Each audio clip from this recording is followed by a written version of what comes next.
আগে পরে তো সমস্যা দেখা তো পানি উঠতো, পুকুরের পানি তো সব পানি দিয়েই তো জমা হতো, ওই পানি দিয়ে রান্না করলেই তো আমাকে সমস্যা দেখা দিত। প্রথমে তো আমরা বাইরের পানি খেতাম, এখন ওই পানি তো অসুবিধা ছিল আমাদের, মানে খাইতে পারতেছিলাম না, তখন কিনা পানি খেতাম।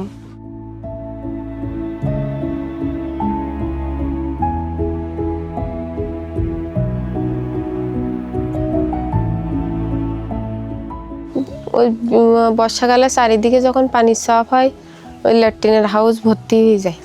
আমরা সবাই ভাবলাম যে বর্ষার পানি যদি এইভাবে করা যায় কিভাবে করব। এখন হঠাৎ করে একদিন বাড়িতে গেছি, দেখে আম্মুরা বুড়ো বাংলাদেশ থেকে মানে লোন নিয়ে এটা করছে।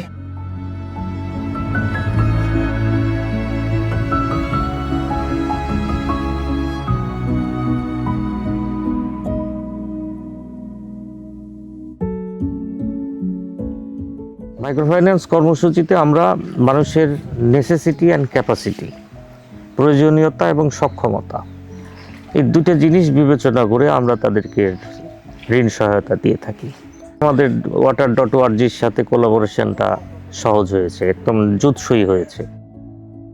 তা টিউবওয়েল ফাতাতে গেলে তো টাকা লাগবে। সেই সময় আমার দেবর বললো যে এই জায়গাতে এই টিএমএসেরতে টিউবওয়েলের লোন দে, তা তুমি এই জায়গাতে লোন নাও। তারপরে সেই জায়গাতে সেই ফিরে আবার লোন আইনে টিউবওয়েল ফুটলাম, তারির পরে আবার আইনে গুড়া একটু বাড়ি চালো, সেইটা করলাম। পানিটা খুবই সুন্দর, আমাদের আর একদম বিশুদ্ধ পানি, আমাদের আর কোনো ক্ষতি হচ্ছে না, বাচ্চাদের আর কোনো ঝামেলা হচ্ছে না। তারপরে বর্ষাকালে যে চারিদিকে যদি পানির চাপ হয় কোনো সমস্যা হবে না। অসুখ বিসুখের থেকে এই হচ্ছে আমরা একটা বিশুদ্ধ পানি পান করতে পারতেছি, রান্নাবান্নার কাজে ব্যবহার করতে পারতেছি, পুকুরের পানি আর করা লাগতেছে না। আমার মনে হয় যাদের নেই তাদের আপনাদের উচিত সবার বাড়িতে গিয়ে এই সুযোগ পৌঁছে দেওয়া, জানানো যে তারা কিভাবে এরকম সুন্দর জীবাণুমুক্ত পানি পেতে পারে।